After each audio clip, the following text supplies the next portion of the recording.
하나님의 말씀 창세기 49장을 봅시다. 하나님의 말씀 창세기 49장 1절로 28절까지입니다. 좀 길더라도 교독으로 봅니다. 창세기 49장 1절에서 29절입니다. 찾았으면 교독으로 봅니다. 야곱이 그 아들들을 불러 이르되 너희는 모이라. 너희의 후일에 당할 일을 내가 너희에게 이르리라.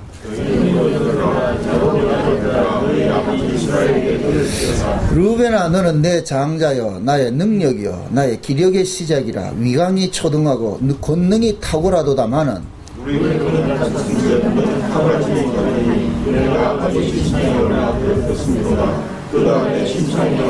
시므온과 레위는 형제여 그들의 칼은 잔해하는 기계로다.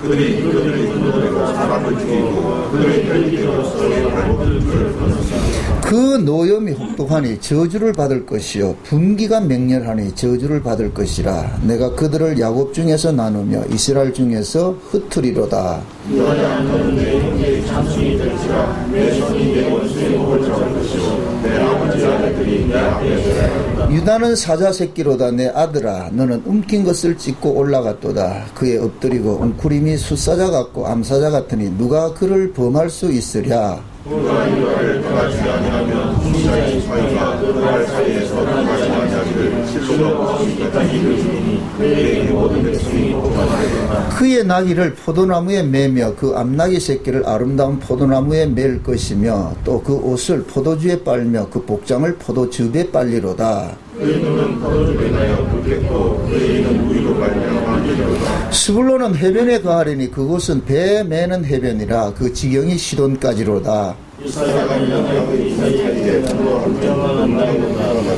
그는 쉴 곳을 보고 좋게 여기며 토지를 보고 아름답게 여기며 어깨를 내려 짐을 메고 앞제 아래서 섬기리로다. 다하는 길에 뱀이여 첩경의 독사로다. 말굽을 물어서 그 탄자로 뒤로 떨어지게 하리로다. 갓은 군대의 박격을 받으니 도리어 그 뒤를 추격하리로다.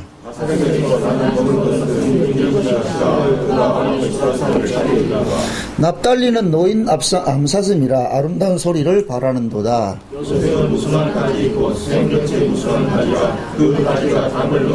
활 쏘는 자가 그를 학대하며 그를 쏘며 그를 군박하였으나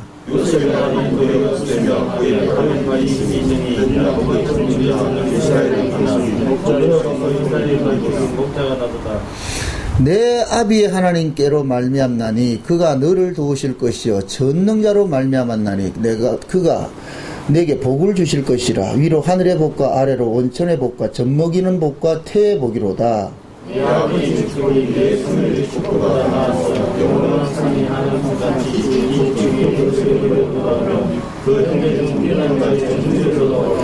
베냐민을 물어뜯는 일이라. 아침에는 빼앗은 것을 먹고 저녁에는 움킨 것을 나누리로다. 이들은 이스라엘의 12지파라. 이와 같이 그 아비가 그들에게 말하고 그들에게 축복하였으되 곧 그들 각인의 분량대로 축복하였더라. 아멘. 기도합시다.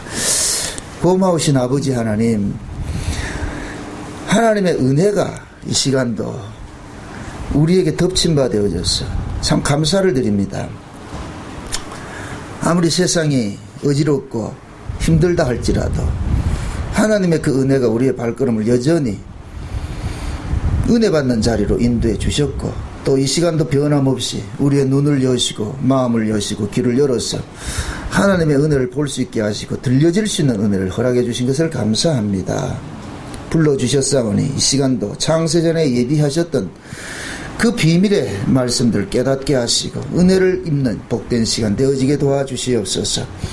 날씨가 몹시 무덥습니다. 무더위 속에 육신이 지치지 말게 하시고 하나님의 말씀 이 시간도 상쾌케 하셔서 저희들의 몸과 마음을 소성시킬 수 있는 복된 시간이 되어지게 도와주시옵소서. 성령의 감동하심이 우리 모두에게 임하사 성령의 감동하심으로 기록된 말씀을 동일한 성령께서 깨닫게 하셔서 이 시간도 우리의 심령들이 기뻐 뛰며 하나님의 은혜를 찬송하는 자리로 나아가게 도와주시옵소서. 감사를 드렸고 그리스도 되신 예수님의 이름으로 기도합나이다. 아멘. 하나님께서 자기 백성들을 구원하는 그 일들을 구약에 이스라엘을 통해서 이렇게 미리 보여주셨습니다. 여러분들이 성경을 보실 때에 특별히 이제 구약과 신약을 이렇게 볼 때에 유념을 해야 되는 것이 구약의 이스라엘에게 일어났던 그 사건들을 그걸 실체로 보시면 안 돼요. 실체로 보시면 안 되고 그 하나님께서 구약의 이스라엘을 통해 가지고서 실제 장차 자기 백성들 구원할 사건들을 미리 예표적으로 보여주신 것이에요. 보여주신 것이에요. 만약에 구약의 이스라엘 이 민족들 이스라엘 백성들 속에서 일어나는 일들을 가지고서 우리가 선악적인 그런 그 구조를 가지고서 누구는 구원을 받았고 누구는 저주를 받았고 이런 식으로 접근을 하게 될 것 같으면은 이 구약 성경을 잘못 보고 있는 거예요. 구약은 하나님께서 그러한 모습을 보여주신 것이 아니란 말. 특별히 오늘 우리가 이 살펴볼 얘기는 야곱이 자기 자식들이 죽기 전에 자기 자식들한테 이렇게 축복을 하잖아요. 축복이면서 뭐예요? 예언이란 말이죠. 1절이 뭐예요? 야곱이 그 아들들을 불러 이르되 너희는 모이라. 너희의 후일에 당할 일을 내가 너희에게 뭐 한다? 일이라. 지금 야곱이 지금 뭡니까? 자기 개인으로서 지금 자식들에게 이렇게 축복 겸 예언을 합니까? 아니면 성령의 감동을 합니까? 성령의 감동을 하는 일들이죠. 그런데 그 내용을 12아들에게 이렇게 축복하는 내용들을 보면 어떤 아들은 축복이 아니고 저주를 해버립니다. 저주를 해버려요. 그리고 어떤 아들들은 축복을 해버려요. 실제 이게 축복받는 그 반열에 여기 있는 애들은 누구냐면은 요셉과 유다예요. 그리고 나머지는 거의 실제 저 루벤과 시몬과 레이 지파 이런 사람 또 베냐민 그 다음에 단 이런 사람은 저주에 가깝습니다. 그러면은 이들이 그럼 저주받은 지파가 있고 축복받은 지파가 있느냐? 아니에요. 그렇게 생각하면 안 돼요. 맨 마지막에 28절 한번 보세요. 28절 한번 봅시다. 같이 봅니다.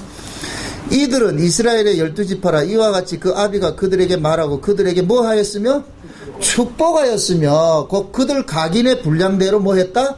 축복했다. 자 보세요. 하나님이 선택한 이스라엘 백성들은 복의민족이에요. 그죠? 복의민족. 그 복의민족에게서 일어나는 모든 일들은 복이다 저주다? 복이에요.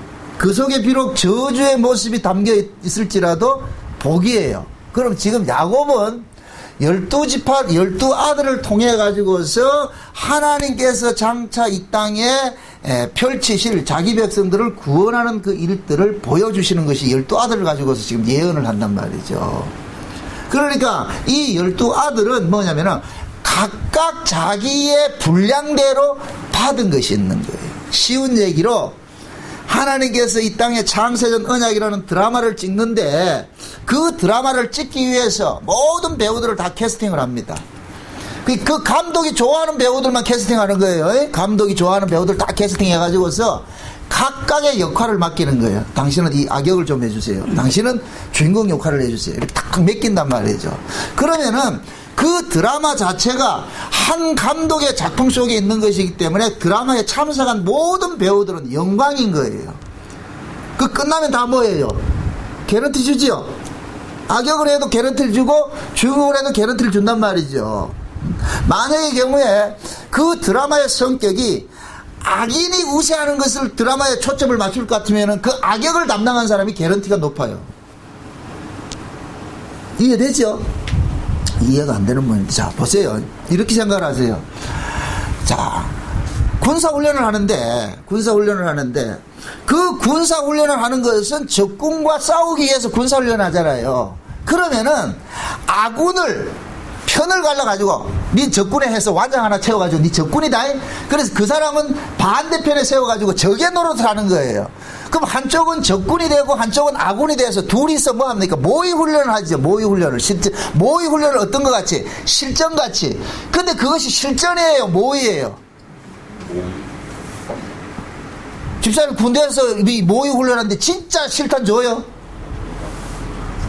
진짜 실탄 줘가지고 죽이면 그거 어떻게 되겠는데?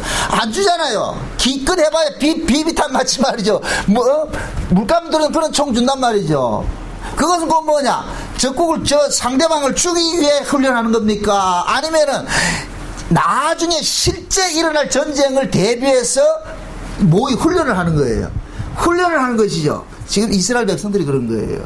하나님께서 지금 야곱을 통해서 12아들을 편을 나누는 거예요. 편을 나눠가지고서 한쪽은 선한 쪽이고 한쪽은 악한 쪽이고, 요걸 다른 말로 표현을 합니다. 하나님은 이 땅에 펼쳐지는 이 모든 역사의 구도를 뭐냐면 창세전 언약이라는 것을 근거로 해서 펼쳐요. 창세전 언약을.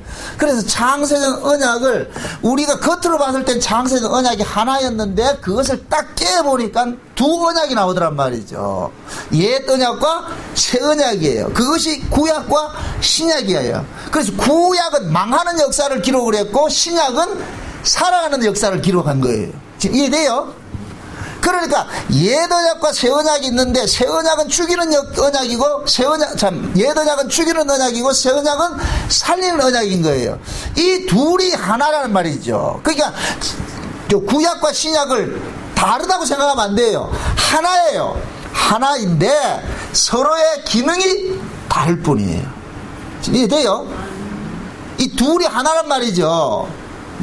그러니까 이 창세전 언약을 깨보면은 옛 언약이 있고 새 언약이 있는데 옛 언약은 죽이는 언약이고 새 언약은 살리는 언약인데, 그럼 하나님께서 죽이는 것과 살리는 것을 가지고서 하나님의 하나님 되심을 드러내는 거예요. 그래서 하나님은 속성이 두 가지 속성이 있는데 축복의 속성이 있고 저주의 속성이 있는 거예요.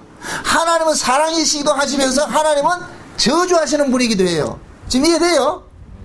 하나님은 두 가지 속성을 갖고 있단 말이에요. 그 하나님의 두 가지 속성을 이 땅에 펼치는 거예요. 그래서 사랑받는 자에게는 하나님은 한없는 사랑을 주시고, 저주받을 자에게는 하나님은 혹독한 저주를 끌어붙는 거예요. 그게 하나님이라니까. 여러분들이 하나님 이럴 것 같으면은 그냥 사랑의 하나님 이러면 안 된단 말이에요. 한국교회는 사랑의 하나님만 가르쳐 나가야 안 된다니까. 하나님은 저주하시는 하나님이에요. 천국을 만드시기도 하셨지만은 지옥을 만드시기도 하셨다니까. 대통령이 되면은 악당들을 위해 가지고 뭐를 지어요? 교도소를 짓지요.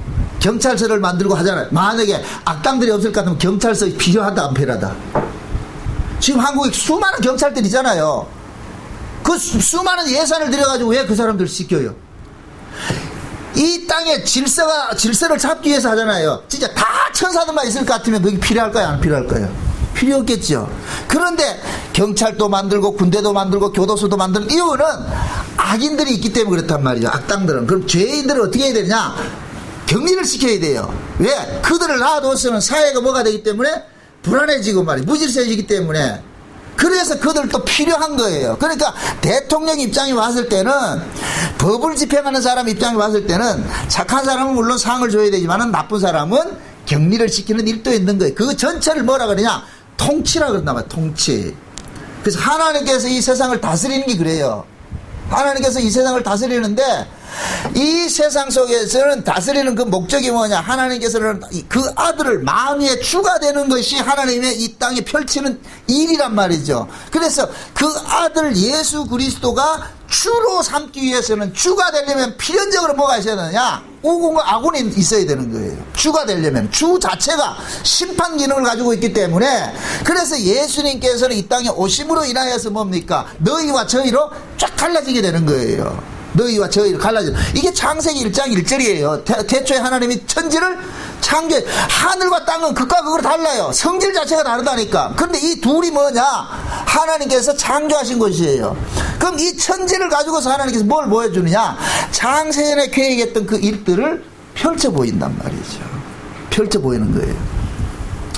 그것을 이스라엘이라는 민족에 확대해서 보여주는 거예요. 확대해서. 창세전 언약을 이해해 가지고서 이스라엘 민족이 선택이 된 거죠.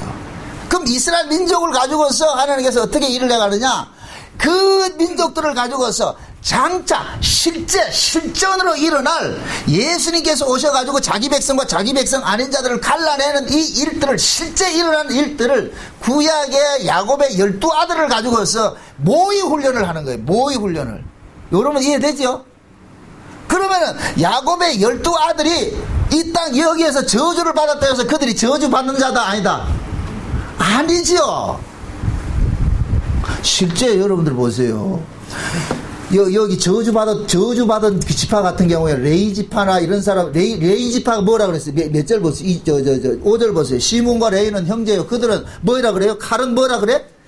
잔해하는 기계라 그러죠? 잔해하는 기계라 그래. 그래서 내가 그들의 모의에 상관치 말지어다. 그 영광과 그들의 회의 집회에 참여하지 말지어다. 그들은 그 분노대로 사람을 죽이고 그 혈기대로 소의 발목 힘줄을 끊었음이라도 그러잖아요. 이게 지금 무슨 역할이에요? 아주 악당 역할이죠. 저주받은 자죠. 근데 그 레이 지파가 나중에 무슨 지파가 돼요? 뭘 해요? 제사장 지파가 되잖아요. 그럼 제사장 지파가 저주받았어요? 축복받았어요? 축복받았어요. 그러니까 이걸 가지고 논하면 안 된단 말이에요. 실제 단 지파는 우리가 흔히 봤을 때 적그리스도가 나오는 지파라 이렇게 얘기를 하잖아요.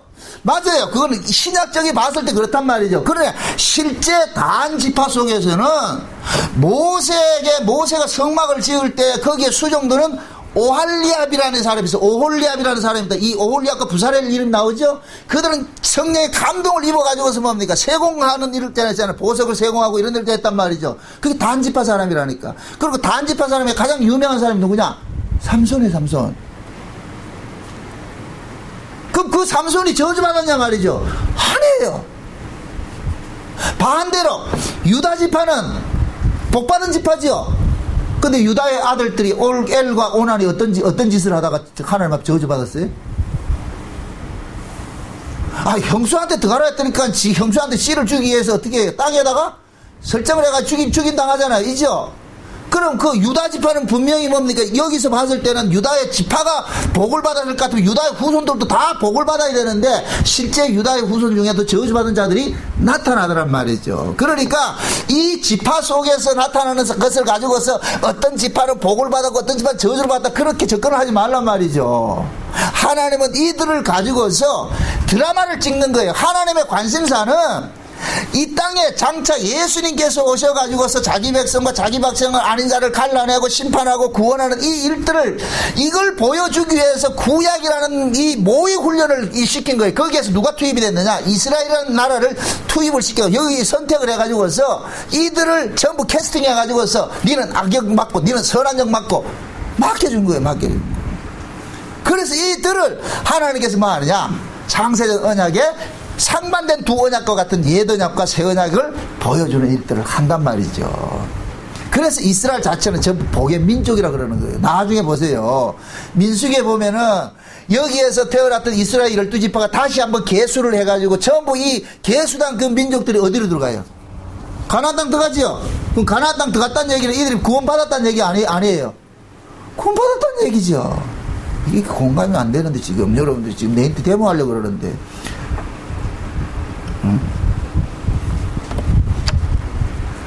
사사기에 보세요. 12지파가 다 들어가서 가나안 땅에서 뭐 해요? 살지요. 그죠? 근데 그 사사기 역사 속에 이스라엘 백성들이 우리식으로 생각을 할 것 같으면은 하나님 앞에 순종하는 자는 복받고 불순종하는 저주받았을 것 같으면은 사사기 속에 봤을 것 같으면 그들이 12지파가 어느 지파는 순종하고 어느 지파는 불순종하고 했어요. 몽땅 그랬어요. 몽땅 그랬지. 몽땅. 그러니까 여러분들이 구약 성경을 볼 때 어려운 게 그거란 말이지. 이걸 문자적으로 보게 될 것 같으면은 우리는 어떤 구조가 있느냐 하면 우리는 선하게 법 아래서 태어났기 때문에 본능적으로 뭐 하냐 이분법적 구조를 가지고 있는 거예요. 그래서 누가 구원받았느냐 안 받았느냐 여러 관심이 있다니까. 성경은 그거에 관심이 있는 게 아니고 하나님께서는 구약 이스라엘을 가지고서 장차 내 아들이 와서 이 땅에서 자기 백성과 자기 백성 아닌 자들을 걸러내는 이 일들을 구약의 이스라엘을 가지고서 미리 모의 훈련을 했다니까. 모의 훈련을. 그래서 구약의 이스라엘은 전부 뭐하냐 구원받는 개런티를 다 받은 거예요. 이해되죠? 그래서 야곱이 자기 아들들에게 축복의 예언도 하고 저주의 예언도 하는 거예요. 어느 아버지가 자기 자식한테 이 저주하더라 그런 사람이 누가 있어요? 이거는 야곱이 자식들에 대한 어떤 개인적인 저주와 축복 그런 개념이 아니고 하나님께서 야곱을 통하여서 이스라엘이라는 민족, 지금 이 야곱의 12아들이 뭐가 돼요? 이스라엘이 뭐가 돼요? 민족이 되죠. 하나님 민족이 되죠. 그러니까 그 민족이 되기 위해서 그 민족을 가지고서 하나님께서 어떻게 창세된 언약을 펼쳐갈 것인가를 이들을 통해서 보여주고 있는 거예요. 그래서 하나님께서는 창세된 언약을 펼치는데 그 펼치는 도구로 구약에 아브라함을 선택했고 그 아브라함 속에서도 뭡니까? 창세된 언약의 모티브가 담겨져 있겠죠. 그래서 아브라함 속에서도 창세된 언약의 내용을 담고 있는 두 아내가 있고 두 아들이 나오는 거예요. 그래서 사도 바울은 갈라디아서에서 아브라함의 두 아내를 뭐라 그래요? 두 언약으로 보잖아요. 하갈은 뭐라 그러고 시내산 언약이라고 그러고 사라는 어디라 그러고 하늘 예루살렘이라고 그러죠. 그러니까 하갈은 옛 언약을 상징하고 사라는 새 언약을 상징하고 이해되죠? 그럼 자연적으로 하갈에서 낳은 자식은 누구고? 이스마엘이고 이스마엘은 뭐를 상징하고? 그건 종이고 율법 아래서 태어나는 건 다 종이고 그 다음에 사라에게서 태어난 것은 이삭인데 이것이 천국의 유업을 얻을 후손들이란 말이죠. 그거 보여주잖아요. 야곱이 그 이삭에게도 마찬가지예요. 이삭에게도 두 아들이 있잖아요. 누구예요? 에서와 야곱이에요. 둘이 극명하게 달라요. 그러니까 에서는 옛 언약을 보여주는 자고 야곱은 새 언약을 보여주는 자고. 그럼 옛 언약은 뭐예요? 특징이 뭐예요? 혼자 힘으로도 잘해요가 옛 언약이에요. 스스로 하는 것이 옛 언약이에요. 새 언약은 뭐예요? 엄마 도움 없이는 못 살아야 하는 것이 새 언약이라니까. 그래서 새 언약은 뭐냐? 도와주세요. 긍휼 베풀어 주세요. 이걸 은혜라 그런다. 은혜. 그래서 야곱은 은혜 받는 자의 모습으로 드러나고 에서는 독자적으로 스스로 잘 사는 자의 모습으로 드러나는 거예요. 이게 옛 언약과 새 언약이고 율법과 은혜의 차이란 말이죠. 거기 그대로 또 야곱의 또 후손들 속에 또 나타나잖아요. 야곱의 후손들 속에. 그게 야곱의 후손들 속에서는 레아의 후손과 라헬의 후손으로 나타나는 거예요. 그게 레아의 후손이 라헬의 후손을 공격하는 식으로 나타나는 거예요. 그러니까 이 라헬의 후손은 레아의 후손으로부터 버림당하고 버림당한 그가 버려진 자를 원수 갚는 것이 아니라 뭐 하느냐? 용서해주고 그들을 살려내는 일들을 하더란 말이죠. 이게 곧 뭐냐? 신약으로 오니까 예수님께서 진짜 예수님께서 라헬의 후손과 같이 오셨는데 레아의 후손들이 이 유대인들이 예수님을 뭐해요? 죽여버리죠. 죽였는데 예수님께서 다시 그들을 뭐 하는 거예요? 살려내는 일들을 하잖아요. 그거 보여주는 거예요. 그래서 야곱의 12아들을 통해 가지고서 이 12아들이 또 민족적으로 나타날 때는 이스라엘의 민족으로 나타날 때는 남쪽 유다와 북쪽 이스라엘로 나타나는 거예요. 그래서 여러분들 북쪽 이스라엘을 보면은 선한 왕이 한 마리도 없어. 한 놈도 없다니까. 전부 악한 왕들이라니까. 북쪽 이스라엘이. 그런데 예수님께서 남쪽 유다 지파로 예수님께서 오셔가지고서 누구를 살려내느냐? 북쪽 이스라엘을 살려내는 것이 대표적인 케이스가 사마리아 여자인 거예요. 사마리아 여자. 그 사마리아 여자가 누구예요?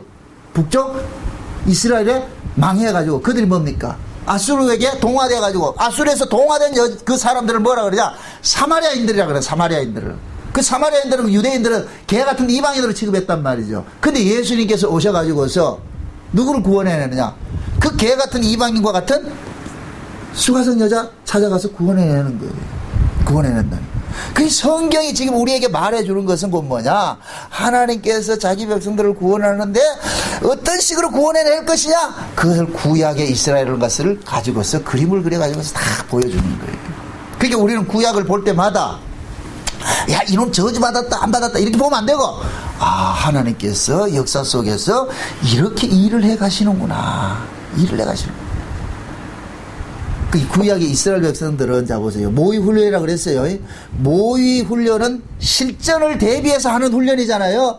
그럼 구약은 모의 훈련일 것 같으면 신약은 뭐가 되느냐? 실전이 돼버리는 거예요. 실전이. 그럼 신약에서는 뭐로 나타나느냐? 진짜 저주에 받은 자와 복 받은 자로 딱 나타나는 거예요. 신약도 구약같이 생각하면 안 돼요. 구약은 모의 훈련이기 때문에 같은 편을 가지고서 적군과 아군으로 나눠서 훈련한 것이고 보여준 것이고, 신약은 뭐냐? 이때부터는 실전이기 때문에 실제 적군과 아군으로 나눠지는 거예요. 예수님이 오셔가지고 실제로 나눈다니까. 이해돼요? 그게 신약이 더 무서운 거예요. 지금 신약은. 그러니까 예수님이 그러잖아요. 너희들이 말로는 인자를 거부해도 용서받지만 죄를 당하지 않지만 성령을 거역하면 어떻게 된다 그래요? 사함받지 못한다 그러죠. 이 얘기는 뭐냐, 예수님께서 예수도 두 예수가 있잖아요. 육체로 오신 예수가 있고 성령으로 오신 예수가 있잖아요. 그죠? 육체로 오신 예수는 마음대로 핍박해도 욕해도 괜찮아요. 그런데 성령으로 오신 예수, 이분을 우리가 영접하지 않을 것 같으면 무조건 뭐가 되느냐, 저주받는다니까. 그러니까 하나님께서, 예수님께서 오셔가지고 장차하실 그 일들을 구약의 이스라엘을 가지고서 미리 한번 한번 그림을 한번 그려본단 말이에요. 그러니까 우리는 뭐냐, 구약을 가지고서 그림으로 보는 거예요. 아, 하나님께서 신약에 와서 이런 식으로 일을 하시는구나. 그러니까 하나님의 관심은 뭐에 있느냐면은 신약에 관심이 있어, 신약에.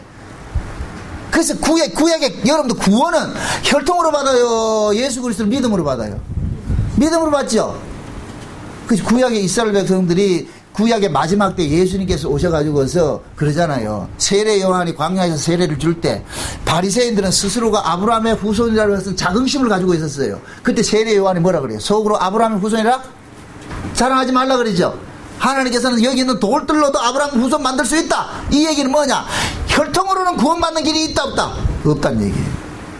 혈통으로. 그러니까 구약의 이스라엘의 혈통이래야 구원을 받는다, 이 개념은 없는 거예요. 구약은 그냥 예표적으로 그렇게 보여준 것이기 때문에 구약의 사람도 누구를 믿고 구원을 받느냐, 예수를 믿어야 구원을 받는 거예요. 그래서 그 구약의 예수는 무엇으로 나타나냐, 언약으로 주어지는 거예요. 언약으로. 이해되죠? 그래서 그 언약 안에 머무르는 사람은 구원받고 언약 안에서 머물지 않는 사람은 전부 저주를 받는 거예요. 그렇게 나타나는 거예요.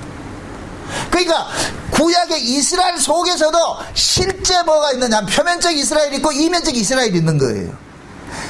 약속으로 난 자가 있고 육으로 난 자들이 있다니까, 섞여 있다니까.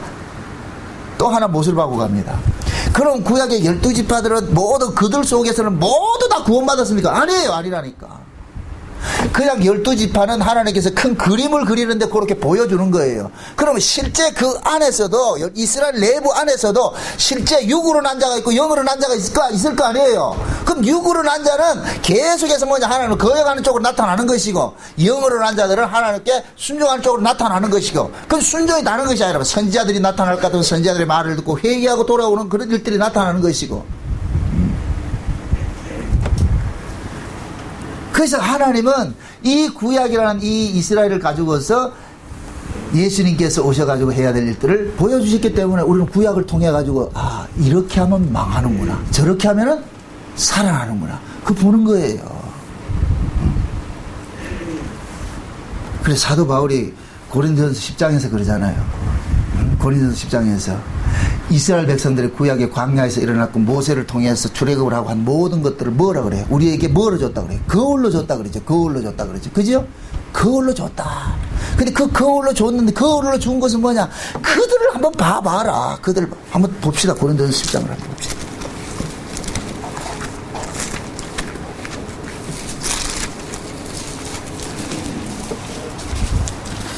10장 봅시다.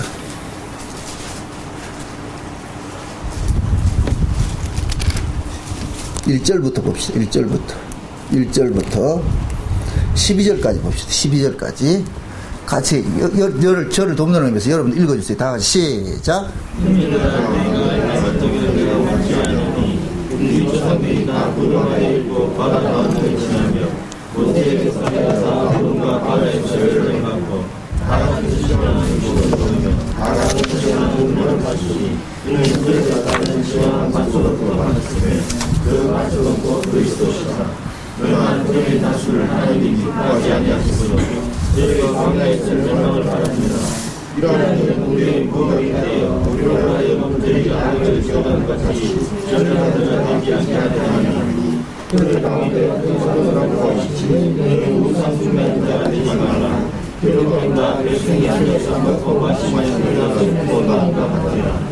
너를 중에 어떤 사람이 나는 받아라.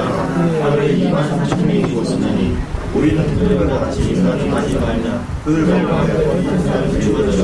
내게 매매하는 말하였으니 우리는 그들과 같이 시험하지 말자. 제일 가운데 어떤 사람이 너가 말하는 너에게 매매하는 말이야. 너희는 저희와 같이 영화하지 말라. 저희에게 영화하는 그 우리에게도 관세스러운 우리를 깨닫게 하여 그런즉 선조를 생각하는 너무들과 나오셨다. 아멘. 자, 보세요.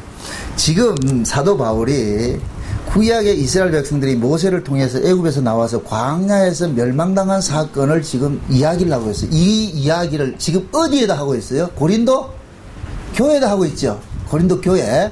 그럼 자 보세요. 바울이 모세 광야에 나와서 모세를 대적하고 거역하고 하던 자들이 멸망 사건을 지금 이야기를 하고 있어요. 멸망 사건을. 그러니까 바울은 그러한 자들을 본받으라 그래요. 본받지 말라 그래요. 본받지 말라 그러죠. 본받지 말라 그런단 말이죠. 그러면은 실제 이스라엘 백성들은 아까 제가 거기에서 연기하는 것이라 그랬지만은 그 연기 속에서도 실제 하나님께서는 택한 백성이고 택하지 않는 백성이 있어요.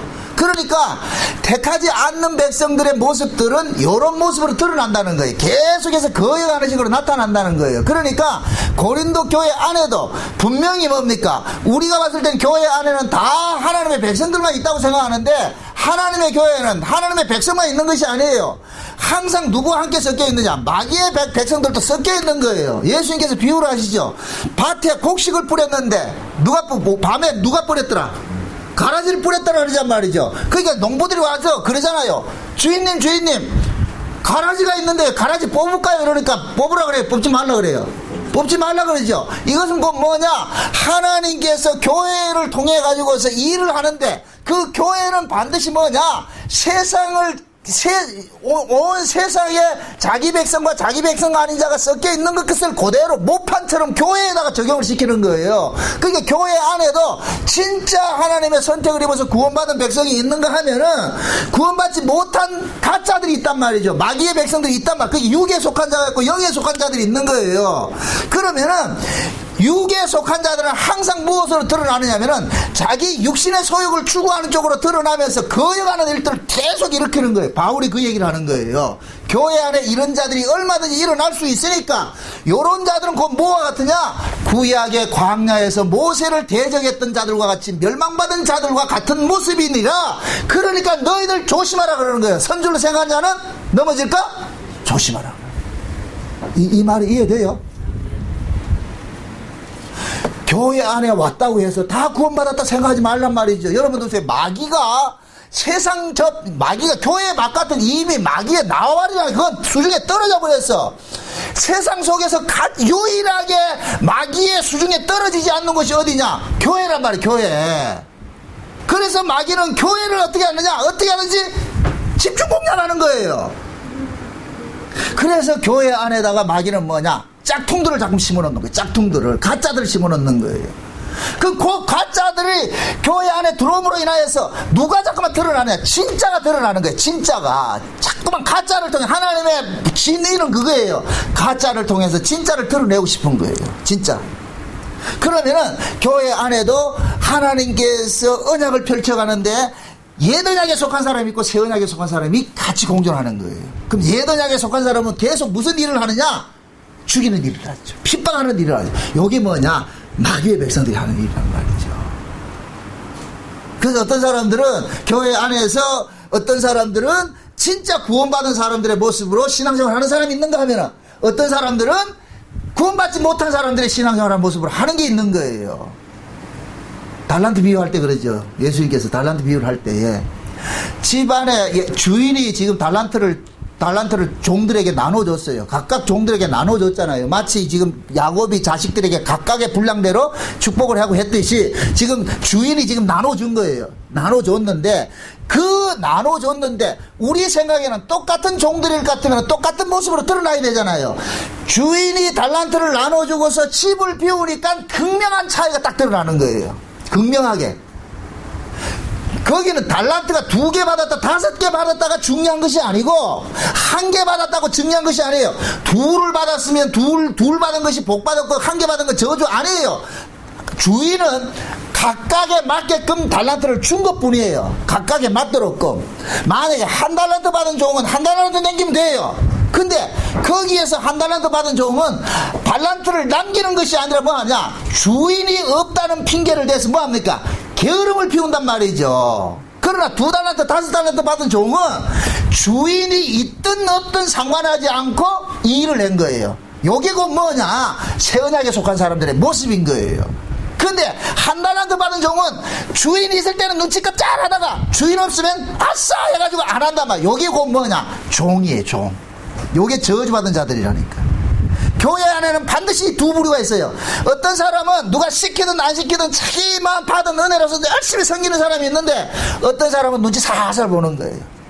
남들이 알아주면 하고 안 알아주면 안 하는 거예요. 목사가 시키면 하고 안 시키면 안 하고, 이런 일도 나타난단 말이죠. 그런 의미에서 제가 그러는 거예요. 잠깐 강요를 안 하는 이유가 그거예요. 강요를 해서 될 일 같으면은, 사람은 믿음 없어도 강요를 하면은 자기 체면을 위해서는 얼마든지 움직일 수가 있다니까. 그러나 강요하지 않았을 때는 본인이 마음속에서 자기를 주장하는 분이 없을 것 같으면 죽었다 깨도 못 한다니까. 안 한다니까. 그러니까 게으름을 피우는 사람은 계속 게으름을 피우는 거예요. 그게 왜 그러냐? 그 속에 주인이 없기 때문에, 예수라는 주인이 없기 때문에. 그러니까 뭐 어떻게 하느냐? 자기 마음대로 돌아다니는 거예요. 여러분들 설교 많이 듣는다고 그 자랑하지 마시라고. 그 아는 거, 설교 듣는 걸 신앙이라고 갖고 있지 마시라고. 그 설교가 여러분들의 삶의 모습을 어느 쪽으로 끌고 가느냐를 봐야지, 어떤 열매를 맺느냐를 봐야지. 백날 설교를 듣고서 내어놓는 것은 세상 사람들 하는 것 같이 똑같이 내어놓을 것 같으면은 그건 아니에요. 그건 스스로 쏟고 있는 것이라니까. 표면적 이스라엘이 있고 이면적 이스라엘이 있듯이 교회 안에도 영적인 신자가 있고 육적인 신자가 있어요. 아나니아 삽비라 같은 사람은 보세요. 묻습니다. 아나니아 삽비라가 교인이겠어요? 교인 아니겠어요? 확실히 얘기를 해보시라고. 교인이에요? 교인 아니에요? 교인이죠. 교인이니까 헌금을 하지요. 근데 아나니아 삽비라는 그 헌금을 어떤 식으로 했어요? 받은 은혜 감사해서 했어요? 사람 때문에 했어요? 사람 눈치 보고 했잖아요. 근데 바나바 교인이에요? 교인 아니에요? 바나바도 교인이죠. 그럼 바나바는 집 팔아서 낼 때 눈치 보고 냈어요? 받은 은혜 때문에 냈어요? 은혜 때문에 냈죠. 그러니까 두 구조를 또 보여주는 거예요. 바나바는 뭐냐? 누가 보든 안 보든 자기가 받은 은혜가 있기 때문에 한 것이고, 아나니아 삽비라는 뭐냐? 받은 은혜 없는데 교회에 들어와가지고서 사람들 보니까 바나바가 돈 내고 하니까 사람들이 칭찬을 하니까 그 칭찬을 받고 싶은 거예요. 칭찬을. 사람들에게 칭찬을 받고 싶은 거예요. 그래서 했다고 뭐 하냐? 성령을 속인 죄로 죽임을 당하잖아요. 그걸 묻습니다. 아나니아 삽비라를 누가 심어놨겠어요? 하나님, 궁극적으로는 하나님 하신 일이에요. 근데 아나니아 삽비라는 그 조정을 누가 해요? 마귀가 조정을 하죠. 마귀가 조정을 하죠. 그래서 교회 안에는 반드시 두 부류가 함께 섞여 있게 돼 있어요. 공존하게 돼 있어요. 그래서 뭐냐? 진짜 은혜 받은 사람은 바보 취급을 당한다니까. 바보 취급. 은혜 받지 못한 사람들은 약삭받으다니까. 여러분 보세요. 양과 염소가 참 옛날 이 양을 치던 그 목동을 하시던 분이 이제 목사가 돼가지고서 책을 쓴 것을 제가 하나 본 것이 있는데, 염소를 키워야 되는 이유가 물론 이제 양들을 이제 훈련시키고 하기 위해서 키우는 것도 있어요. 있는데 이 염소는 뭐냐면은 이리가 나타나고 악한 짐승이 나타나는 걸 기가 막히게 한다는 거예요. 기가 막히게 한다는 거예요. 양들은 둔해가지고 모르는데, 양들은 둔해서. 그러니까 염소들은 예를 들어가서 이리가 온다 할 것 같으면 기가 막히게 알고 어떻게 하냐? 토낀다는 거예요. 그럴 때 양들도 같이 움직인다는 거예요. 그래서 목동들은 양을 칠 때 반드시 뭐 하느냐? 염소를 같이 키우는 거예요. 양들 속에 집어넣어 넣는 거예요. 그럼 그 염소들을 통해서 뭐 하느냐? 양들은 뭐가 되느냐? 훈련이 돼버리고 하는 거예요. 양들이 얼마나 미련한가 하면은 참 진짜 얼마나 우스운지, 오늘같이 이렇게 더운 날이 뭐해라. 더운 날일 것 같으면은 모여있으면 시원할까요? 흩어지면 시원할까요? 흩어져 있으면 시원하잖아요. 그 내가 이렇게 흩어져 있을 것 같으면 양들은 특징이 어떤 게 하면은 내가 혼자 이래 있으니까 시원하니까 저놈도 시원한 걸 꼴을 못 본다는 거예요. 그래가지고 어떻게 하냐? 가가지고 모여가지고 비빈다는 거예요. 그러니까 서로 더워 죽는 거예요. 더워 죽는 거예요. 그러니까 더위가 되면은 양들은 흩어져 있어야 되는데 이놈들은 꽁꽁 모여 있는 거예요. 왜? 내가 혼자 있어 보니까 시원하니까 저 새끼도 시원할 것 같아. 나는 저걸 못 봐. 그러니까 가지고 어떻게 하냐? 둘이 땀 뻘뻘 흘리면서 뒤엉켜 있는 거예요. 요럴 때 목동이 누구를 하느냐? 염소를 시킨다는 거예요. 그러면 염소는 그 모여있는 무리들을 어떻게 하느냐? 들어맞는 거예요. 그러면 그걸 바치지 않기 위해서 양들이 어떻게 하냐? 사지사방으로 흩어져 버린다는 거예요. 그러니까 염소를 가지고서 양들이 더위를 쫓아내느라고 그 다음에 추울 때는 또 어떻게 하느냐, 둘이 붙어 있으면 따뜻하잖아요. 그러면 양들은 생각하기를 저 새끼 내 때문에 따뜻하구나 그래 또 떨어지는 거라.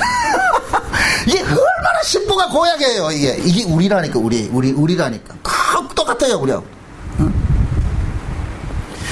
그래서 하나님께서는 목동들을, 구약의 이스라엘 백성들을 뭡니까? 직업을 통해서도 가르치는 거예요. 구약의 이스라엘 백성들은 전부 목축업을 하지요. 목축업을 하는 이유도 그런 거예요. 목축업을 통해 가지고서 하나님께서 자기 백성을 어떻게 다뤄가는 거, 그것을 지금 훈육하고 있는 거예요. 여러분들 모세가 광야 40년 동안 목 양쳤다 그러니까 그냥 양쳤다 이렇게 생각하지 마시란 말이죠. 네? 그 신약적인 의미에서는 우리 말들 안 들어먹는 우리를 지금 목회한 거와 똑같은 거예요. 똑같은 거라니까. 그래서 교회 안에는 반드시 양과 염소가 섞여 있는 거. 그래서 양들은 뭐 하느냐? 둔해, 미련하고 둔해. 그 미련하고 둔한 것이 뭐냐?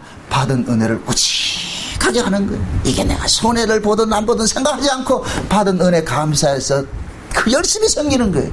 그런데 약삭빠른 염소들 같은 사람들 눈에 봤을 때는 미련하게 보이는 거예요. 아이고 등신 같은 게 뭐 해내 지 혼자 저렇게 한다고 해서. 실제 옛날에 그랬다니까. 저쪽에 우리 이사 오기 전에 저 교회 있을 때, 그때는 우리가 주일날 이렇게 오후에 예배 마치고 나면은 항상 어디가 저 등산 다니고 이렇게 했어요. 어떤 집사님이 그 등산 가고 이렇게 할 것 같으면 빵도 사오고 컵도 라면도 사오고 막 이렇게 사온다니까. 자기 돈으로 사온다니까. 근데 어떤 집사가 그 집사님 보고 그러는데, 네가 뭔데 네 돈 내가지고 그렇게 하냐? 왜 그렇게 네 돈 내가지고 하느냐? 하지 말라고 그래. 그걸 내한테 얘기를 하더라고. 그럼 보세요. 안 하면, 자기가 안 하면 누가 하면 박수를 쳐줘야 되잖아요. 박수를 못 치는 이유가 왜 그런 줄 아세요? 저 사람이 저렇게 함으로 인해서 자기가 안 하는 게 드러나니까 뭐 하냐?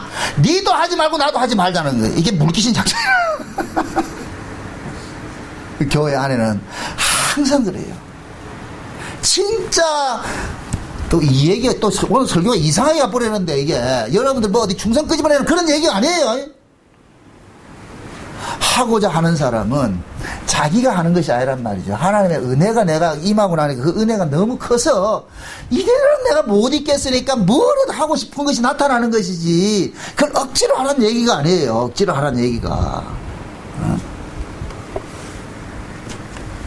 그 하나님이 지금 뭡니까? 구약의 이스라엘 야곱의 12아들을 가지고서 어떤 자들은 저주를 받는 모습으로 배역을 맡기고, 어떤 자들은 축복받는 그런 배역을 맡기고, 그냥 각자 배역을 맡겨가지고서 일을 시키는데, 이것은 어디까지나 뭐이다? 모의훈련이에요. 모의훈련. 실전은 다르단 말이에요. 신약에 실전이 오게 될 것 같으면은, 신약에서는 실제 교회 안에서 뭐하냐? 야곱의 12아들이 각자 맡았던 자들과 같은 모습들이 드러나는 거예요. 드러난다니까. 그때는 실제 마귀의 자녀들과 하나님의 자녀들이 드러난단 말이죠. 응? 그 신앙생활이라는 것은 바울이 그러는 거예요. 이 고린도 교회다 그러는 거예요. 고린도 교회. 고린도 교회 안에도 꼴통들이 많이 있어요. 묻습니다. 고린도 교회 안에도 마귀의 종자들이 있었을까요? 없을까요? 당연히 있지요. 당연히 있지요. 아니, 예수님의 12제자 속에서도 마귀의 자식이 있었는데 누구였어요? 가룟유다죠. 예수님께서 가룟유다가 마귀의 자식인 줄 알고 했겠어요? 모르고 선택했어요? 다 아시고. 왜? 가룟유다가 꼭 필요하기 때문에 가룟유다를 12지파 속에 집어넣은 거예요. 12제자 속에 집어넣은 거예요. 그럼 그 12제자를 통해서 생겨난 것이 신약의 교회란 말이죠. 그럼 교회 안에도 가룟유다 같은 사람이 있다 없다? 반드시 있는 거예요. 하나님이 의도적으로 배치를 해놓는다니까. 그래서 가룟유다 같은 사람들은 일은 하지 않고 말썽만 일고 이런 일들을 한다니까. 그래서 어느 시대고 은혜 받은 사람들은 교회 안에서 종처럼 일을 하고 말이죠. 얘가 말하는 종처럼 일한다는 얘기는 우직하게 일하는 거예요. 참 어리석을 정도로 일을 한다니까. 섬기고 봉사하고 한단 말이죠. 그런데 사단의 마귀에 속한 사람들은 약삭발라요. 자기에게 절대 손에 안 가는 일을 하고 말이죠. 그래서 바울이 그러는 거예요. 선줄로 생각하는 자 넘어질까 조심해라. 착각하지 말라고. 그러면서 구약의 이스라엘 백성들이 광야에서 실패한 것을 지금 너희들의 말세를 만난 우리에게 뭐를 이랬다? 이 11절을 보세요. 11절. 저희에게 당한 이런 일들이 거울이 되어서 또한 말세를 만난 우리에게 뭐로 기록했다? 경계로 기록했다 그러죠. 그 경계로 기록했다는 얘기가 뭐예요? 이런 구약에 실패한 그 모습들을 우리에게 이렇게 말해주는 것은 그건 뭐예요? 너희들 실패하라 하지 말라. 하지 말란 얘기죠. 이걸 또 우리 노력을 해서 그래 나는 실패하지 마라 실패하라 그런 개념이 아니에요. 교회 안에는 이렇게 두 부류가 항상 섞여 있단 말이죠. 섞여 있단 말이에요. 그래서 하나님께 속한 사람들은 바울의 이 말들을 경청을 하고서 그 말을 듣고서 뭐합니까? 회개하는 쪽으로 나아갈 것이고, 하나님께 속하지 않는 사람들은 바울이 이런 얘기를 할 것 같으면 농담으로 얘기하는 거예요. 저는 여러분들이 묻고 싶어요. 여러분들이 진짜 예수를 믿는지, 진짜 천국을 아는지, 믿고 있는지, 진짜 천국을 안다고 같으면 여러분들의 신앙이 건성으로 농담으로 나타날 수가 없다니까. 전 대단히 참 가슴이 아픈 일들이, 복음은 여러분들이 많이 안다고 하면서도 하는 모습이 반복음적으로 나타나는 모습을 보고서 난 묻고 싶어요. 도대체 저분이 아는 복음은 뭘까? 저분이 아는 예수는 어떤 예수일까? 저분이 말하는 천국은 어떤 천국일까? 진짜 천국이 믿어지고 할 것 같으면은 어째 우리가, 내가 천국이 믿어지면 내 마음이 있는 곳에 몸도 가게 돼 있다니까. 마음이 있는 곳에 몸이 간다니까. 나는 마음은 천국을 원하는데 그러면서 몸뚱이는 저 골프 치는 데 가고 있다. 그건 아니죠. 그건 아니죠. 골프가 나쁘다는 얘기가 아니에요. 신자는 신자가 있어야 될 위치가 있는 거예요. 자리가 있는 거예요. 자기 자리가 있다니까. 그런데 우리는 언제부터인가 복음 안다는 걸 빌미 삼아가지고서 자기 육신 편한 쪽으로 가는 거예요. 그러니까 뭐가 되느냐, 아무것도 안 하는 그런 비류같이 돼버리는 거예요. 머릿속에는 아는 건 잔뜩 있고 그걸 가지고 남은 비판 정죄하고 말이 이것이 말이냐 그러냐. 여러분들 성경을 알아서 이걸 지식 습득해서 구원받는 게 아니잖아요. 성경은 그게 아니에요. 말씀이라는 게 그런 게 아니에요. 여러분들이 말씀 속에서 칼날 같은 이 지적을 받을 때 회개에 일어나야 된다니까. 이게 아니었구나. 돌이켜야 돼. 바울이 고린도 교회에다 이렇게 강한 이야기하는 것은 이들을 죽이기 위한 것이 아니고 뭐하라? 돌이키라는 거예요. 너희들 잘못되지 않았느냐? 언제 하나님께서 은혜를 그렇게 너희들 세격거리를 준 적이 있느냐? 아니라는 거예요. 아니라는 거예요. 응? 저는 이렇게 나가면서 집회를 다니면서 이렇게 복음을 전하면서 굉장히 아픈 그런 것들이 많이 겪어요. 겪는 이유가 뭐냐면은 대부분 사람들, 많은 사람들이 이 복음을 가지고서 빙자하는 거예요. 아는 것을 빙자해가지고 뭐하냐? 자기 아는 걸 자랑하고 있는 거예요. 오죽해서 목사님들이 그런 얘기를 해요. 누가 복음 안다 할 것 같으면 덜큰 겁이 난다 그런다는 거예요. 누가 와가지고 어떤 목사 설교를 듣고 어떤 복음 안다 할 것 같으면 가슴이 철렁한다는 거예요. 왜? 10중 8구 그 사람은 안 하기 때문에. 교회에 와가지고서 말이죠. 문제만 일으키고. 진짜 여러분들이 복음을 알고, 제가 지난번에도 어떤 분이 저 블로그에다가 교회 다닐 교회가 없습니다 해서 이렇게 상담을 했을 때 내가 그 답변을 할 때 그런 거예요. 당신이 진짜 복음을 안다 할 것 같으면 이 교회가 옳으니 그러니 그건 따질 이유가 없는 거예요. 내가 받은 은혜로서 갖다 섬기면 돼. 이거는 하기 싫고 가가지고 선생 노릇하고 싶고 대접받고 싶으니까 그거 알아주는 사람 누가 있는데 안 한단 말이죠. 가서 죽으세요. 복음 알았을 것 같으면. 하나님 예수님께서 양을 이리 가운데 보내는 그 심정을 이해하시란 말이죠. 양을 이리 가운데 보내는 것은 거기 가서 선생 노릇하고 네가 잘하고 하는 것이 아니란 말이죠. 가서 죽으라는 거예요. 죽으라는 거예요. 섬기라는 거예요. 봉사라는 거예요. 근데 그건 하기 싫고 잘난 척하고 싶고 누가 좋아하겠어요?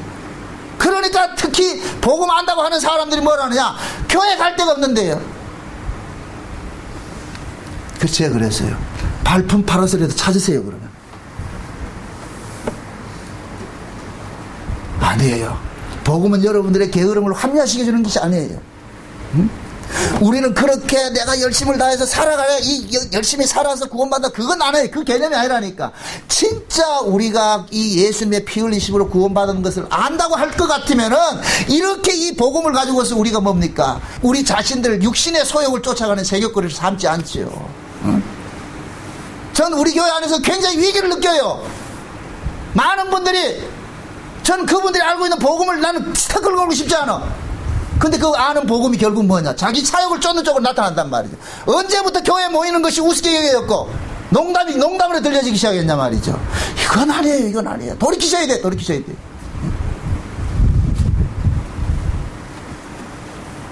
신앙이 여러분들 장난이 되지 마세요. 말씀을 농담으로 듣지 마세요. 처음에 딱 교회 와보세요. 이해하고 들으세요. 오면은 처음에는 몇 달 잘해요. 눈치껏 잘한다고. 응? 헌금도 말이죠. 딱 와가 한 2달 딱 해. 2달 딱 봐가지고 한다고. 그리고 딱 보니까 안 해. 그게 안 한다니까. 그게 무슨 헌금이에요, 그게. 누가 알아주든 안 알아주든, 누가 알아주든 안 알아주든 봉사하고 해야지. 그렇게 해야지. 누가 알아주면 처음에는 잘해요. 다 뭐 눈치 봐. 눈치는 얼마나 빠른가. 그런 식이 되면 안 돼요. 전 여러분들이 봉사를 이끌어내고 헌금을 이끌어내고자 하는 일을 설교하는 게 아니에요. 그렇게 저급하게 생각하지 마시라고.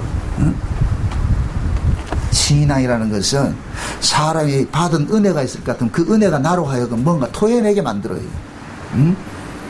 창세기 1장에 하나님께서 창조사역을 이야기를 하면서 천지와 만물을 이루니라 그러잖아요. 천지와 만물을 이룬단 말이죠. 그 천지와 만물을 다 이루고 나가지고서 창세기 2장 2절에 볼 것 같으면 뭡니까? 하나님께서 뭐하고 다 이루시고 뭐 했다 그래요? 안식했다 그러죠. 안식했다. 그게 창세기 2장에서는 제가 지난번에 이 설교를 하면서 요 부분을 잠깐 놓친 부분이 있는데, 창세기 1장에 볼 것 같으면 창세기 1장 1절과 2절에 볼 것 같으면 태초에 하나님 천지를 창조하시니라, 그 다음에 그 창조한 세계가 뒤죽박죽 섞여 있는 그 모습이 있고, 이것이 2장 1절에 와가지고는 천지와 만물을 다 이루니라 그러고 하나님께서 안식하셨다 그러는데, 그 하나님을 내가 여호와로 이야기를 했다. 물론 나중에 가면 여호와의 안식일로 나와요. 하나님 안식일 안 나오고. 근데 그 부분에는 하나님 안식일 나오는데, 그럼 보세요. 천지와 만물을 누가 다 이루었다는 거예요. 누가 안식을 했어요? 하나님이 안식하죠. 그럼 하나님이 안식을 했다는 얘기는 천지와 만물을 누가 다 이뤘다는 얘기예요. 하나님이 이뤘다는 얘기죠. 그러니까 그 하나님이 천지와 만물을 다 이뤘는데, 그 천지와 만물을 다 이룸 속에 뭐가 있느냐? 생육하고 번성하고 땅에 충만하라 그러죠. 그 이야기는 우리대로 하라는 이야기가 아니고 하나님께서 그 일을 하게 했다는 거예요. 그 생육하고 번성하고 땅에 충만하라는 이 일을 하기 위해서 오신 분이 누구냐? 예수님이랄까, 예수님이. 그래서 그 예수님께서 우리 안에 오셔가지고서 우리 안에 이 가난 칠족속이 자리 잡고 있는데, 우리 안에 이 가난 칠족이 자리 잡고 있는데, 예수님께서 우리 안에 오셔가지고서 가난 칠족속을 몰아내고 아담의 형상을 찍어내버리고 예수의 형상을 심어지는 생육하고 번성하고 땅에 충만하는 일들을 하게 하는 거예요. 그 예수님께서 우리 안에서 우리의 옛사람을 몰아내고 예수의 사람으로 우리 안에 심어줄 때 비로소 여가 뭐가 되느냐? 안식이 이루어진다니까. 안식이. 그 안식의 세계가 뭐냐? 천국이라니까. 천국. 이사야서 57장에 한번 보시라고. 이사야 57장.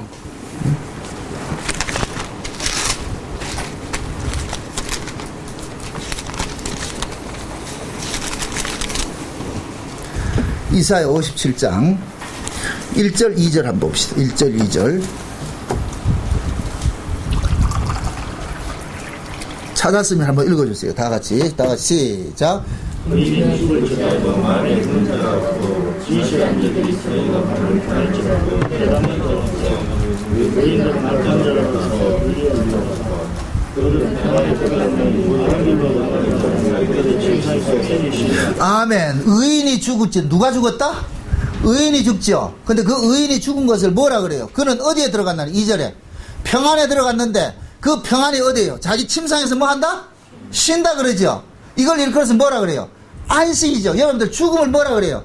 안식이라 그러잖아요. 안식. 그 안식을 다른 말로 뭐 한다? 침상에 쉬는 걸로 이야기를 하죠. 그 침상에 쉬는 것은 뭐냐? 여러분들이 침상에 쉴 때는 모든 일을 다 마치고 쉬는 것을 안식이라 그러고 침상에 쉬는 것으로 이야기를 한단 말이죠. 그럼 저와 여러분들이 천국에 가는 것은 이 땅의 수고와 슬픔을 다 벗어버리고, 우리는 뭡니까? 이 땅의 모든 수고와 모든 짐들을 다 벗어버리고 가는 것이 천국이잖아요. 그럼 그 천국의 세계 안식이 우리에게 주어지는데, 우리가 들어가는 그 천국의 안식을 우리 힘으로 누리는 거예요? 예수님께서 누리게 해주는 거예요?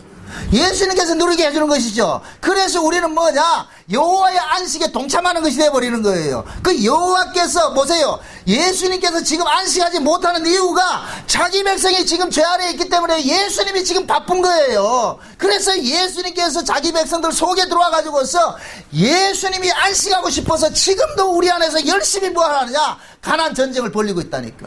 가난 전쟁을 벌이고 있단 말이죠. 그래서 예수님께서 우리 안에 오셔서 생육하고 번성하고 땅에 충만하라. 자기 세계를 확장을 시켜나간다니까. 우리는 눈만 뜨면 누구 세계를 확장하려고 하니까 자기 세계를 확장하려고 그래. 근데 예수님께서는 오셔가지고 내 세계를 기각시켜버리고 그 속에 누구의 세계를 확장시키느냐? 예수의 세계를 확장시키느냐. 이것을 천지와 만물을 이룬다 그러는 거예요. 천지와 만물을. 그럼 우리가 죽음이 될 거, 이거 우리가 이 땅에서 죽임을 당하고서 천국에 갈 것 같으면은 비로소 뭐가 되느냐? 천지와 만물이 다 이룸이 돼버린단 말이죠. 그래서 우리가 천국에서 예수님과 뭐 하느냐? 안식하는 것이 돼버리는 거예요. 안식하는 것이. 응? 그 안식을, 지난번에 제가 그런 얘기를 했잖아요. 응? 부부간에 잠자는 이야기를 내가 얘기했잖아요. 그 부부간에 잠자는 이야기로. 응? 안식이라는 것은 쉬운 얘기로 예수님께서 자기 신부들 데려가서 천국에 잠자러 가는 거예요. 쉬운 얘기로. 응? 그래서 천국을 뭘로 비유하느냐? 어린 양과 혼인잔치로 비유하는 거예요. 비유하는 거예요. 응? 아가서에 보세요. 아가서에 보세요. 술라미가 그러잖아요. 왕의 침실로 나를 인도해 달라고 그러죠. 왕의 침실. 왕의 침실로 왜 들어가요? 잠자러 들어가는 거예요. 잠자러 들어가는 거예요. 그 잠자는 것을 뭐라고 그런다? 안식이라고 그러고. 그래서 예수님께서 지금도 우리 안에 오셔가지고 뭐냐, 우리 안에 있는 옛사람의 이 습성들을 다 찍어내버리고 기각시켜버리고 이 속에 예수님의 것으로 심게 만드는 거예요. 그래서 구원을 받은 사람들은 그 속에 예수님께서 열심히 예수님께서 그 일을 이루어 가시는데 그 일을 이루어 가시는 그 일이 결국 여기서 뭐로 나타나냐? 교회 안에서 섬기는 것으로, 봉사하는 것으로, 헌신하는 것으로 자기를 비우는 그런 모습으로 나타나는 거예요. 그러니까 여러분들이 주일에 이렇게 교회를 모인다는 게 이건 놀라운 사건이라니까, 이 대단한 사건이라니까. 근데 언제부터인가 우리가 모이는 것을 우습게 여기기 시작했단 말이죠. 솔직히 스스로 한번 달아보세요. 내가 지금 예수 믿는 것이 실전으로 내가 생각을 믿는지, 아니면 그냥 지식적으로 그런 것이 있는구나 아는 것을 믿고 있는지. 진짜 내가 오늘 뭡니까? 오늘 저녁에 내가 천국 간다 생각할 것 같으면 어떤 식의 지금 신앙생활이 나와야 되겠어요? 제발 농담으로 여기지 마세요. 구약은 제가 그럽니다. 구약은 모의 훈련이에요. 모의 훈련이라니까. 그냥 신약은 실전이라니까, 실전. 그래서 예수 믿는 것도 실제고, 우리가 천국 가는 것도 실제고, 신앙생활도 실제가 되어야 되는 거예요.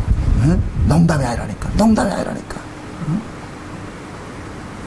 사도 바울이 고린도 교회 안에 이런 이야기를 할 때는 얼마나 가슴이 아팠겠냔 말이죠. 그 고린도 교회 안에 다 잘했을 것 같으면 이런 소리를 한다 안 한다? 안 한단 말이죠. 고린도 교회 안에도 꼴통 같은 인간들이 있단 말이죠. 스스로 다 된 줄 알고 말이죠. 선줄로 착각하는 자들이 있단 말이죠. 요즘식으로 말할 것 같으면 말이죠. 나 보고 마는데 하면서 아무것도 안 하는 인간들이 있단 말이죠. 그러니까 바울이 그러는 거예요. 선줄로 생각하는 자는 넘어질까? 조심하라. 넘어질까? 조심하라. 구약의 이스라엘 백성들이 광야에서 망한 게 그 폼으로 망한 것이 아니다. 그냥 폼으로 그려진 그림이 아니다. 그것이 실제 지금 이 시대 교회 안에서 얼마든지 일어날 수 있다. 그래서 너희들은 그 사건을 경계로 보라는 거예요. 경계. 응? 그럼 우리는 구약의 성경을 읽을 때에 이 백성들의 잘못된 그런 부분들을 볼 것 같으면, 그래 구약의 이스라엘 백성들 잘못했으니까 나도 잘못했는 당연한 것이 괜찮아, 이렇게 해야 됩니까? 우리는 안 하려고 해야 됩니까? 안 하려고 하는 쪽으로 나아가야 되죠. 안 하려고 하는 쪽으로. 물론 우리가 안 하려고 한다고 해가지고 그것이 되는 것이 아니에요. 그러나 우리의 마음속에는 내가 안 하려고 하는 그 마음이 일어났을 때, 그것이 내가 안 하려고 하는 그것을 내가 지키지 못했을 때 우리의 연약함을 알게 되고, 내가 연약함을 알 때 주님 도와주세요, 내 같은 죄인이 용서받고 산다는 것이 하나님의 은혜입니다, 이게 나오는 것이지, 에이 애초부터 안 되는데 안 하는데 안 되는 거 안 하지 그냥 지 마음대로 살 것 같으면은 은혜를 모른다니까, 은혜를.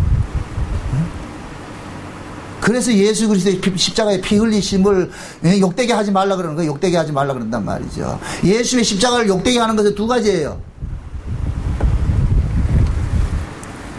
율법생활 해가지고 의를 이뤄가지고서 구원받으려고 하는 것이 예수의 십자가를 욕되게 하는 것이고, 또 하나 새 사람으로 부르심을 입었는데 이방인같이 사는 게 욕되게 하는 것이라니까. 두 의미가 있다. 두 가지 의미가. 그래서 구원이라는 건 두 구원이 있다 그랬잖아요. 옮겨지는 거, 법 아래에서 은혜 아래로 옮겨지는 구원이 있고, 그 다음에 은혜 아래에 옮겨져서 옛사람과 싸우는 구원이 있다니까. 그 옛사람과 싸우는 구원을 지금 우리가 이루어내야 된다니까. 이 구원을 위해서 성령이 우리 가운데 오신 거예요. 그래서 성령이 우리 가운데 오셔가지고 육체의 소욕을 날마다 뭐 합니까? 죽이라 그러잖아요. 죽이라 그러잖아요. 싸우라 그러잖아요. 싸우라 그러잖아요. 이 전쟁을 게을리하면 안 된다니까.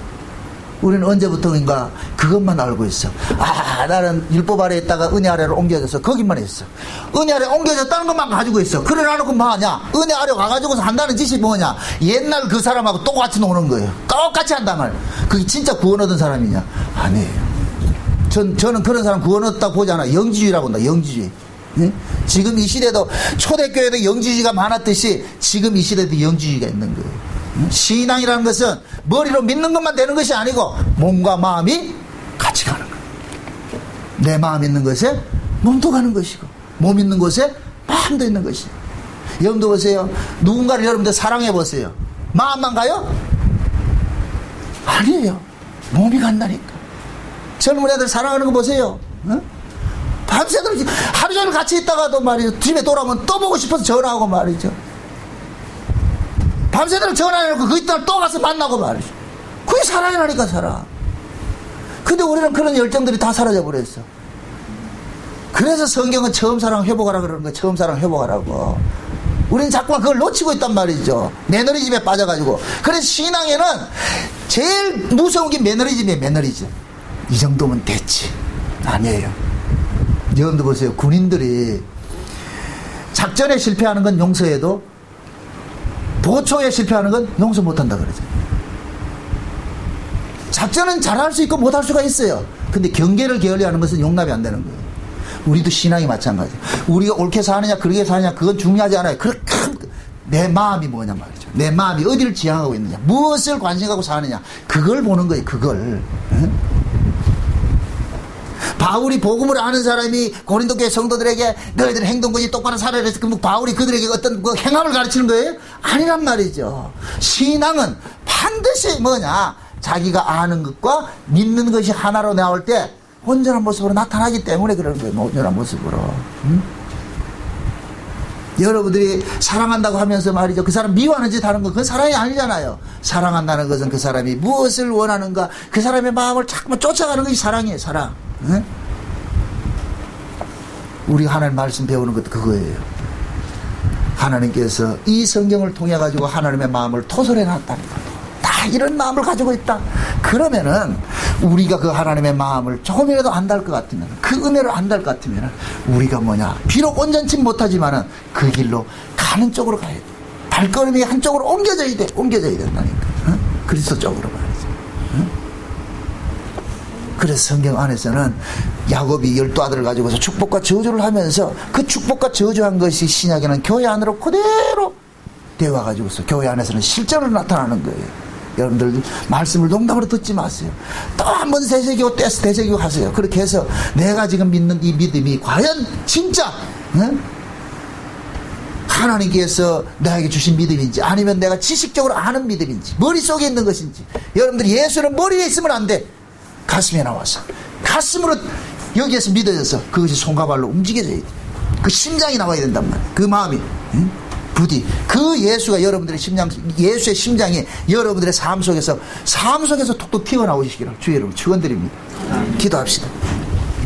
아버지 하나님 감사합니다.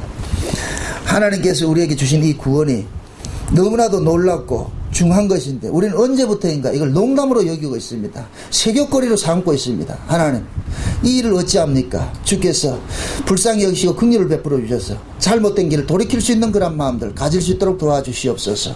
행여 우리가 듣는 말씀들이 흘러 떠내려가는 말씀이 되지 말게 하시고 잘 박힌 못이 되어서서 이 말씀이 결국 내가 잘못된 길에서 돌이키게 하는 그러한 회개를 일으키는 그런 말씀들로 남게 도와주시옵소서.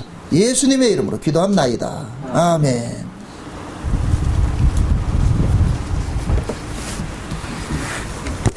찬송가 341장입니다. 341장.